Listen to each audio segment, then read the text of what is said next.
So let's get serious real quick. Let's think about this.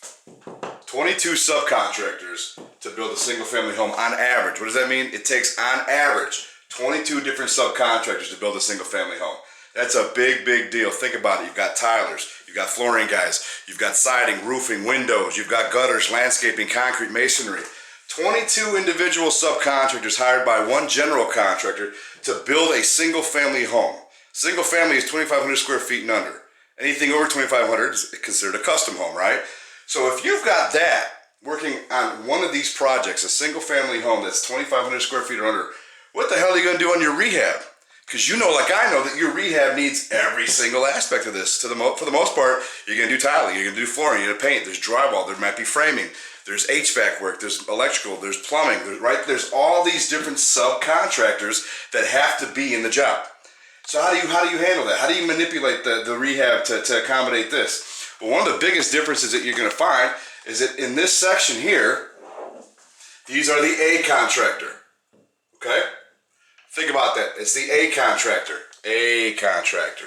So with the A contractor, that's who's handling this. You're over here in this world. You've got budget issues. You've got marginal issues. You have time frame, right? You have schedule issues. All this can be categorized at time of year, right? Location, geography. You know, where are my properties at time of year? Are we in Chicago? Are we in Tampa? Are we in Arizona? Are we in Maine? Right? All of those weather factors come into play. So you have all these guys because they can charge up to 33% for a markup. We'll say markup like that. Well, in the rehab world, you can't do that. Obviously, you're going to be stuck with the B contractor, the C contractor, and the D contractor. One of the unique things is the B contractor is your remodeler, right? They do kitchens, they do baths, and they do basements. Your C contractor, well, they're the ones that they can't self-manage. They struggle there. Financial management, they struggle there. They're a smaller crew, right? Usually unorganized. Why am I sharing all this? Well, the reality is you're never going to hire this individual to come do your rehab. Not going to happen. They don't have time for that. What you're going to get stuck with is B and C, and you're always hoping for the latter. This is what you really want. At the end of the day, you've got to show these guys that your company is working on volume, right? They're going to be playing at the volume level. That means they've got to do more houses more often as a contractor, okay? More houses more often. That means that they can only charge between 10 and 15% markup, but they've got to work harder because they've got to raise their volume. So they might have to do 10 houses when they could have done 3 houses at 33%, right? It's a big difference. So follow along all this scribble because I can spit this all day. The logical explanation here, if you have all of these subs, think about it. That's the problem you're going to face. Why do you have the C contractor more than likely over the B? Because these guys have to pretty much do everything the subs would be hired to do. In-house, they're going to tile. In-house, they're going to do flooring. In-house, they're going to paint. Right? In-house, they're going to do drywall. Why? Because they don't have the money to hire all the big subs. That's the difference. They don't have the money to hire all these big subs. So they've got to do a jack-of-all-trade type scenario, and they're going to do all the work themselves. That's where it becomes complicated for you because the quality won't be there, the time frame won't be there, and the money's extremely tight. They've got to spread that very thinly. So the talent is going to be cut in half immediately. Talent pool's gone because everything's being handled in-house. So whereas a GC might be very good at drywall, he might be originally a painter, he might be originally a flooring guy.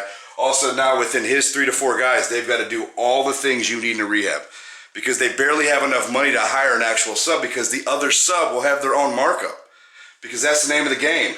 It's markup plus markup plus markup, right? GC to sub, right? To materials. That's why your budgets are insane. GC to sub to materials, right?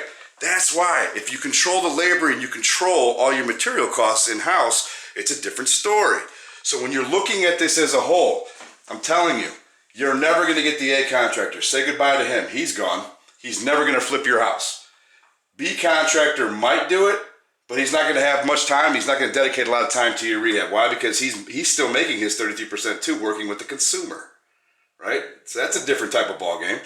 The C contractor is where you're going to be stuck each and every time. And you see all the cons that come with that. Self-management, financial management issues. Obviously, they can't manage themselves or their crews, and they might be unorganized, which means you've got to step in. So if you're the investor and you're stepping in, you have to know how to rehab so that you can lead the way it needs to be led. Now, I'm not saying you need to be a GC or an expert in this by any means, but you have to be fundamentally sound like anything in life, right? Business is a sport. It's my sport, right? So I take this extremely seriously. This is a game. So when I'm looking at crews and I'm looking at jobs, I'm looking at all the variables and all the risks, I'm basically putting out my game plan. Each project is game day Sunday. What's my plan? Who's my team? Where are we going with this? What are our strengths? What are our weaknesses? Risk analysis.